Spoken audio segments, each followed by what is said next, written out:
வணக்கம் மக்களே, நம்ம சேனலில் தொடர்ந்து ரிவ்யூஸ் தாங்க பார்த்துக்கிட்டு இருக்கோம். அந்த வகையில் இப்போ நம்ம எதை பற்றின ரிவ்யூ பார்க்க போகிறோம் அப்படின்னா, கார்த்திக் கதையில் அடுத்து என்ன நடக்க போகுது அப்படிங்கிறத பற்றி தாங்க இந்த வீடியோவில் பார்க்க போகிறோம். ஸோ மறக்காமல் இந்த வீடியோவுக்கு லைக் பண்ணிக்கோங்க, நம்ம சேனலையும் சப்ஸ்கிரைப் பண்ணிவிட்டு பக்கத்தில் உள்ள பெல் ஐகானையும் கிளிக் பண்ணி ஆல்னு செட் பண்ணிக்கோங்க. அப்போ தாங்க அடுத்தடுத்து வீடியோஸ் போடும் பொழுது தொடர்ச்சியாக உங்களுக்கு நோட்டிஃபிகேஷன் வரும், பார்க்கலாம். ஸோ என்ன நடந்துச்சு அப்படின்னா, சாமுண்டீஸ்வரி வீட்டில் உள்ள எல்லாருமே கூப்பிட்றாங்க. எல்லாரும் வந்துடுறாங்க. வந்ததோட சாமுண்டீஸ்வரி சொல்கிறாங்க, இங்கே பாருங்கள், நாளைக்கு காலையில் அந்த பரமேஸ்வரியோட ஊருக்கு கோவில் கும்பாபிஷேகத்துக்கு போக போகிறோம். இதை கேட்டுட்டு ராஜராஜா சொல்கிறாரு, சாமுண்டீஸ்வரி இது எல்லாருக்குமே தெரிஞ்ச விஷயம் தானே. அதுக்கு சாமுண்டீஸ்வரி சொல்கிறாங்க, இங்கே பாருங்கள், நான் எதுக்காக சொல்கிறேன் அப்படிங்கிறத கேட்டுட்டு அதுக்கப்புறம் பதில் சொல்லுங்க. அங்கே யாக பூஜைக்கு போனப்ப என்ன நடந்துச்சு அப்படிங்கிறத பற்றி உங்கள் எல்லாருக்குமே தெரியும்ல. தேவையில்லாமல் அந்த போலீஸ் உங்களை தேவையில்லாமல் பிரச்சனை பண்ணி கைது பண்ணி கூட்டிகிட்டு போனான். யாக பூஜையில் நீங்கள் கலந்துக்க கூடாது அப்படிங்கிறதுக்காக தான் அந்த ஊர்லேருந்து யாரோ ஒருத்தவங்க இப்படி பண்ணியிருக்காங்க. பரமேஸ்வரிக்கும் எனக்கும் உள்ள பகையை யாரோ பயன்படுத்திக்கணும் அப்படின்னு நினைக்கிறாங்க. அதனால மறுபடியும் அந்த ஊருக்கு போகும் பொழுது ஏதாவது ஒரு பிரச்சனை வரும் அப்படின்னு தோணுது. அதனால நீங்கள் எல்லாரும் கொஞ்சம் அலாட்டாகவே இருக்கணும். ஒருத்தர் விட்டு கொடுக்கக்கூடாது, ஒருத்தர் பாதுகாப்பாக பார்த்துக்கணும். பார்த்தீங்களா, உங்கள் சொந்த ஊருக்கு போகிறதுக்கு எப்படியெல்லாம் பேசிக்கிட்டு இருக்க வேண்டியதாக இருக்குது. அப்போ ராஜராஜா சொல்கிறாரு, சாமுண்டீஸ்வரி இந்த வாட்டி அப்படி எந்த தப்பும் நடக்காது. சாமுண்டீஸ்வரி சொல்கிறாங்க, போன வாட்டியும் அப்படி தான் சொன்னீங்க, ஆனால் சம்மந்தமே இல்லாமல் அந்த பரமேஸ்வரி ஊரில் பெரிய ஆளு மாதிரி பேசிக்கிட்டு இருக்கா. ஆனால் அவள் ஊருக்கு போய் உங்களை கைது பண்ணியிருக்காங்க. அப்போ பரமேஸ்வரிக்கு அந்த ஊரில் எந்தவித பவரும் இல்லை அப்படின்னு தானே அர்த்தம். இங்கே பாருங்க, சொல்கிறத மறுபடியும் கேட்டுக்கோங்க. அங்கே போகிற நீங்கள் கொஞ்சம் பாதுகாப்பாக இருங்க. அதோட அந்த பரமேஸ்வரி கூட உறவு கண்டாடுறேன் அப்படின்ட்டு அவள் பின்னாடியே போயிட்டுருக்கக்கூடாது, ஞாபகம் வச்சுக்கோங்க. இது கேட்டதோட மயில் வாகனம் சொல்கிறாரு, அத்தை நீங்கள் சொன்ன பேச்சுக்கு எதிர் பேச்சு நாங்கள் யாராவது ஒருத்தவங்க பேசியிருக்கோமா? நீங்கள் சொல்கிற ஒவ்வொரு வார்த்தையும் எங்களுக்கு வாக்கு மாதிரி.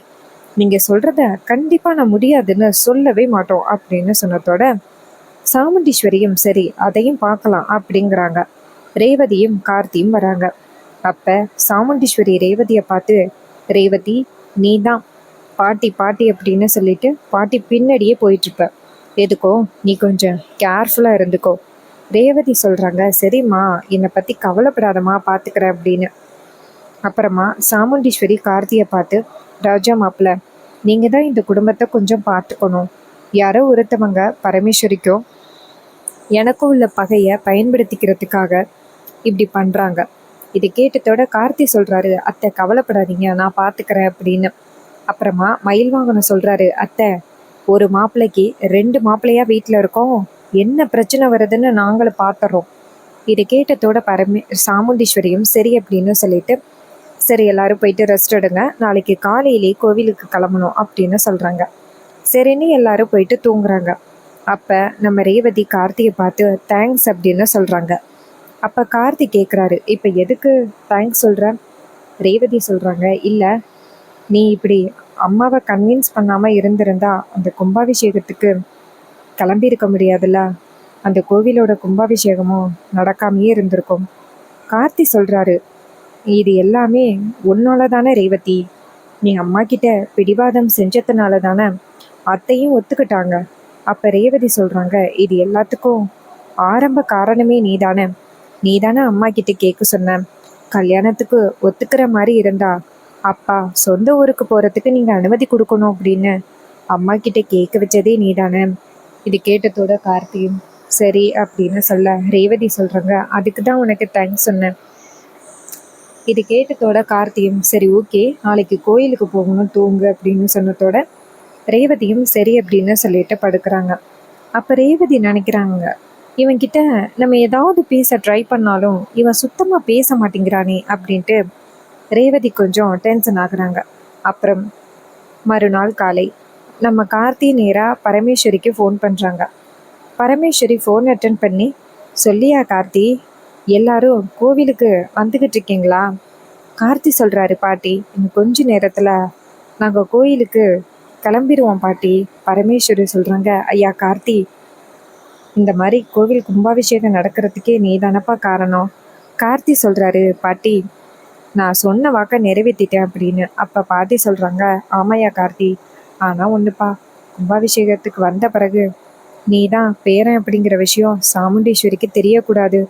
அப்படி தெரிஞ்சிச்சுன்னா பிரச்சனை ஆகிரும். கார்த்தி சொல்கிறாரு, பாட்டி நான் பார்த்துக்கிறேன், நீங்கள் அதை பற்றி கவலைப்படாதீங்க. இது கேட்டதோட பாட்டியும் சரிப்பா அப்படின்ட்டு ஃபோனை கட் பண்ணுறாங்க. அப்புறமா எல்லாரும் கோவில் திருவிழாவுக்கு ரெடி ஆயிட்டாங்க. சாமுண்டீஸ்வரி சொல்கிறாங்க, நேற்று சொன்ன விஷயத்த யாரும் மறந்துடாதீங்க. அப்போ மயில்வாகனா சொல்கிறாரு, அத்தை நீங்கள் சொன்ன ஒவ்வொரு விஷயமும் நாங்கள் நோட்டில் எழுதி வச்சுக்கிட்ட மாதிரி மனப்பாடம் பண்ணிட்டோம். அதனால நீங்கள் கவலைப்படாதீங்க அத்தை. இதை கேட்டதோட சாமுண்டீஸ்வரியும் சரி அப்படின்னு சொல்லிட்டு வாங்க போகலாம் அப்படின்னு எல்லாரும் சேர்ந்து கிளம்புறாங்க. எல்லாரும் சேர்ந்து நேராக அந்த கோவிலுக்கு தான் போகிறாங்க. இன்னொரு பக்கம் அந்த முத்துப்பாண்டியையும் சிவனாண்டியையும் காமிக்கிறாங்க. சந்திரா நினைக்கிறாங்க, ஏதாவது ஒரு பிளான் பண்ணி எப்படியாவது குடும்பத்துக்குள்ள பிரச்சனை வந்துடணும் அப்படின்னு நினச்சோம். ஆனால் எதுவுமே நடக்க மாட்டேங்குதே. கும்பாபிஷேகத்துக்கு எப்படியாவது அக்கா போகிறத தடுத்தரணும். இவன் தான் அந்த ராஜ சேதுபதியோட பேரை அப்படிங்கிறத நிரூபிக்கணும் அப்படின்னு நினச்சோம். ஆனால் எல்லாமே இப்படி ஆகிட்டே அப்படின்னு டென்ஷன் ஆகுறாங்க சந்திரா. அப்போ சிவனாண்டியும் முத்துப்பாண்டியும் கோவிலில் பேசிக்கிறாங்க. சிவனாண்டி சொல்கிறாரு, சித்தப்பா என்ன சித்தப்பா, ஏதாவது ஒரு பிரச்சனையை பண்ணி இந்த கும்பாபிஷேகத்தை நிறுத்தலாம் அப்படின்னு பார்த்தா எதுவுமே நடக்க மாட்டேங்குது சித்தப்பா. என்னதான் பண்ணலாம்? அந்த சாமுண்டீஸ்வரியை என்னால் கடைசி வரைக்கும் பழி வாங்கவே முடியாது போல. அவளை பழி வாங்கணும் அப்படின்னு என்னோட சந்திராவும் சாமுண்டீஸ்வரியோட வீட்டில் இருந்துக்கிட்டு இருக்கா. பாவம், ஏதாவது ஒரு வகையில் பழி வாங்கணும் அப்படின்னு நினச்சி தான் போயிருக்கா.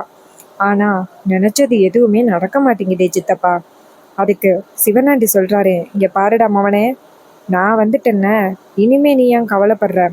அந்த சாமுண்டீஸ்வரி கும்பாபிஷேகத்துக்கு வந்து எப்படி அவமானப்பட்டு போக போகிறான்னு பாரு. சிவனாண்டி கேட்குறாரு, அப்போ சித்தப்பா பிளான் பண்ணிட்டீங்களா? சிவனாண்டி சொல்கிறாரு, என்ன பிளான் பண்ணியிருக்கீங்க சித்தப்பா? முத்துப்பாண்டி சொல்கிறாரு, இங்கே பாருடா மவனே, கொஞ்சம் காத்திருந்து பாரு அப்படின்னு. அப்போ 2-3 பேர் வராங்க. வந்துட்டு சிவனாண்டியை பார்த்து வணக்கையா, முத்துப்பாண்டியையும் பார்த்து வணக்கையா அப்படின்னு சொல்கிறாங்க. சிவனாண்டி கேட்குறாரு, யார் நீங்கள் 3 பேரும்? புது ஆளாக இருக்கீங்க. முத்துப்பாண்டி சொல்கிறாரு, அவனே நான் தாண்டா வர சொன்னேன். சிவனாண்டி கேட்குறாரு, நீங்கள் வர சொன்னீங்களா? எதுக்கு சித்தப்பா? எதுக்கு தெரியாதவங்களையெல்லாம் வர சொல்லியிருக்கீங்க? முத்துப்பாண்டி சொல்கிறாரு, நம்ம செய்ய போகிற விஷயம் யாருக்கும் தெரியக்கூடாதுல்ல, அதான் புது ஆளாக வர சொன்னேன். அப்போ சிவனாண்டி கேட்குறாரு, சித்தப்பா ஏதோ பிளான் பண்ணிட்டீங்கன்னு தெரியுது, என்ன பிளானு?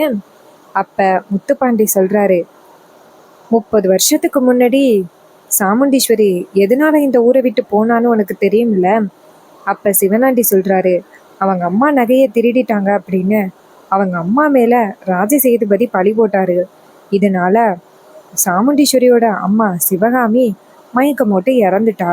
அதனால சாமுண்டீஸ்வரி இந்த ஊரை விட்டு போனவ தான். அதுக்கப்புறம் இந்த கும்பாபிஷேகத்துக்கு தான் வரா.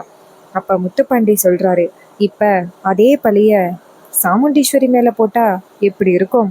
இதை கேட்டதோட செம்ம ஷாக் ஆகுறாரு சிவனாண்டி. என்ன சித்தப்பா சொல்கிறீங்க? அப்போ முத்துப்பாண்டி சொல்கிறாரு, ஆமாண்டா மவனே, அந்த சாமியோட நகையை சாமுண்டீஸ்வரி திருடுனதா பழி போட்டுட்டா எப்படி இருக்கும்?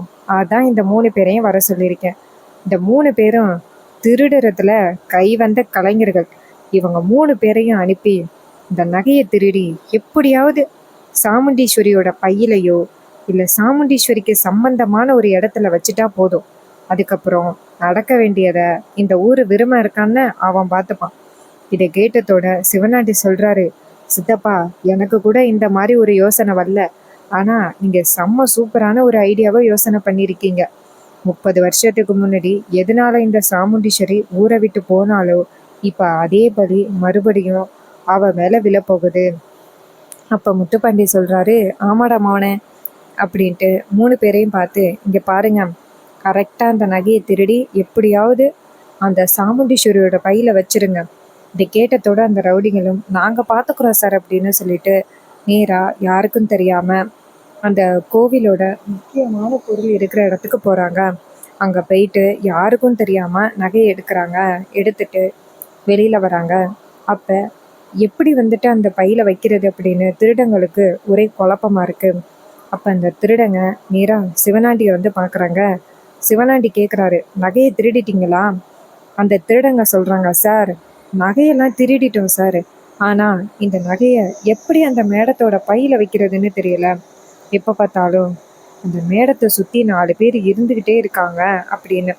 அப்ப சிவனாண்டி சொல்றாரு, சரி நான் பாத்துக்கிறேன், நகையை கொடுங்க அப்படின்ட்டு நகையை வாங்கிக்கிட்டு, இங்க பாருங்க 3 பேரும் இந்த ஊர்லயே இருக்கக்கூடாது, எங்கேயாவது போயிருங்க. இந்த ரவுடிங்களும் சரி அப்படின்னு சொல்லிட்டு அந்த இடத்துல இருந்து போறாங்க. அப்ப முத்துப்பாண்டி கேக்குறாரு, மவனே இந்த நகையை எப்படிரா வைக்கிறது?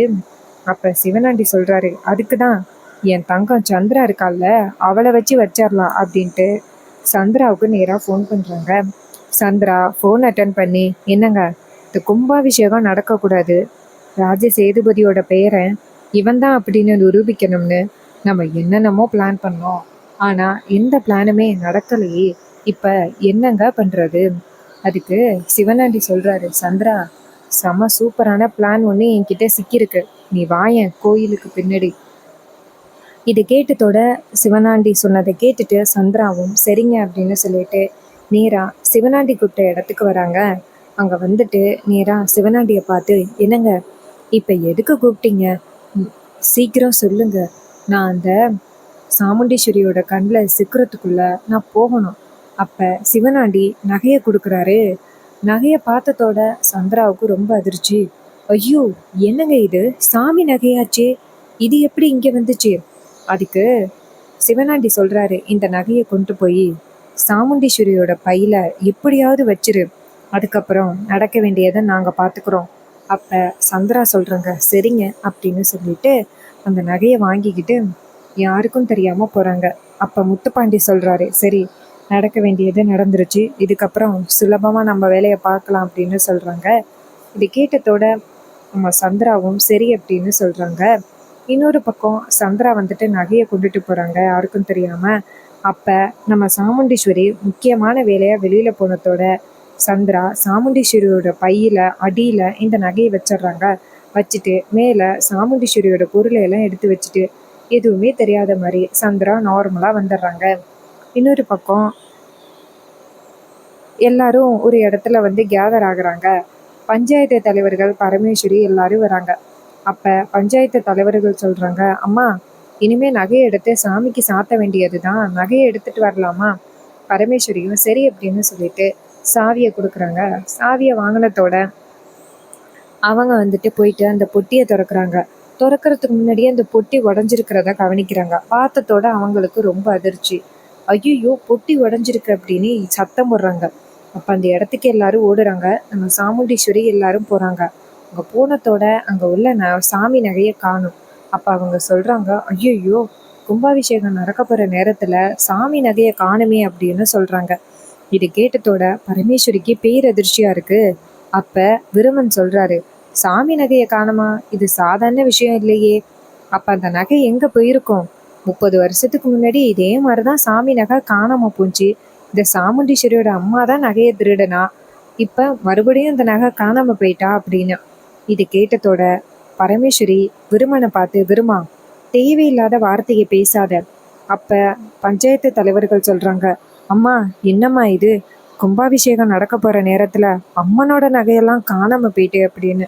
அப்ப சாமுண்டீஸ்வரி சொல்றாங்க, ஏ பரமேஸ்வரி, நகையை கூட உன்னால ஒழுங்கா பாத்துக்க முடியாதா அப்படின்னு. அப்ப விருமன் சொல்றாரு, இங்க பாருங்க, இது எங்க ஊர் பிரச்சனை, நீங்க ஏன் தலையிடுறீங்க? சாமுண்டீஸ்வரி விருமனை பார்த்து முறைக்கிறாங்க. அதே நேரம் நம்ம சாமுண்டீஸ்வரி சொல்றாங்க, இங்க பாருங்க, நான் பேசுறதுக்கு உரிமை இருக்கு. அப்ப தலைவர்கள் கேக்குறாங்க, கோவில்ல இருந்த நகை எங்க போயிருக்கோம் அப்படின்னு கேக்குறாங்க. அப்ப விருமன் சொல்றாரு, யாருக்கு என்ன தெரியும் அப்படின்னு. இது கேட்டதோட நம்ம சாமுண்டீஸ்வரி அந்த இடத்துல நின்றுட்டு இருக்கும் பொழுது போக பாக்குறாங்க. இந்த இடத்துல இனிமே நிக்க கூடாது அப்படின்னு.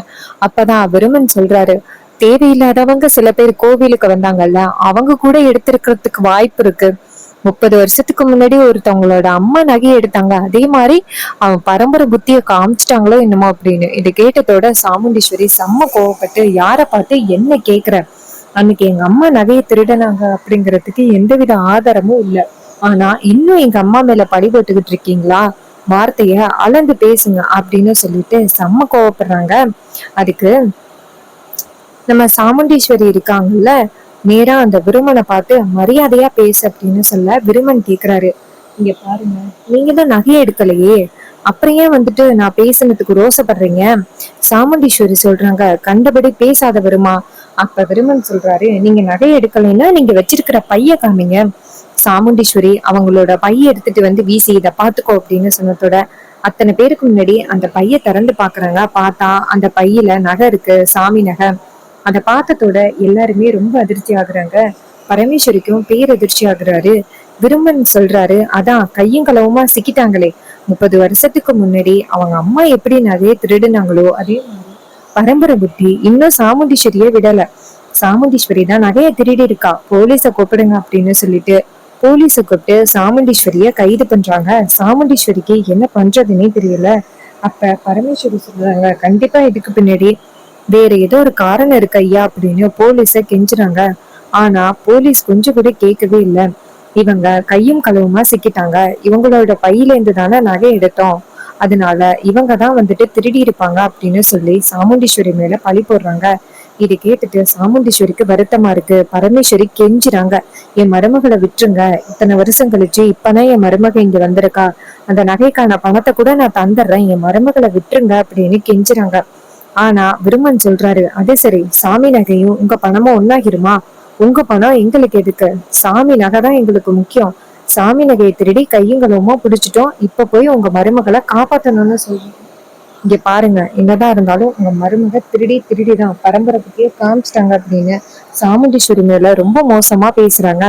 இதையெல்லாம் கேட்டுட்டு கார்த்தியும் ரொம்ப அதிர்ச்சி ஆகுறாரு. ராஜராஜா கார்த்தியை பார்த்து, மாப்பிள்ளை என்ன மாப்பிள்ளை இது, கார்த்தி சொல்றாரு, இருங்க மாமா நான் பார்த்துக்கிறேன் அப்படின்ட்டு போலீஸ பார்த்து, சார் யாரோ தேவையில்லாம அத்தை மேல பழி போட்டிருக்காங்க அப்படின்னு சொல்ல, அப்ப போலீஸ் சொல்றாங்க, சார் இதுல நாங்க எதுவும் பண்றதுக்கு இல்லை சார், கையும் களவுமா சிக்கிருக்காங்க, இவங்க மேல கம்ப்ளைண்ட் கொடுத்துட்டாங்க, இதுக்கப்புறம் வந்துட்டு இவங்களை கைது பண்ணாம இருந்தா பிரச்சனை தான் சார் அப்படின்னு சொல்லிட்டு சாமுண்டீஸ்வரியை கைது பண்ணி கூட்டிட்டு போறாங்க. சோ இந்த கதை உங்களுக்கு பிடிச்சிருந்துச்சுன்னா இந்த வீடியோக்கு மறக்காம லைக் பண்ணிக்கோங்க. நம்ம சேனல்ல சப்ஸ்கிரைப் பண்ணிட்டு பக்கத்துல உள்ள பெல் ஐகானையும் கிளிக் பண்ணி ஆல்னு செட் பண்ணிக்கோங்க. அப்பதாங்க அடுத்தடுத்து வீடியோஸ் போடும்போது திருச்சியா உங்களுக்கு நோட்டிபிகேஷன் வரும், பார்க்கலாம். தேங்க்ஸ் ஃபார் வாட்சிங்.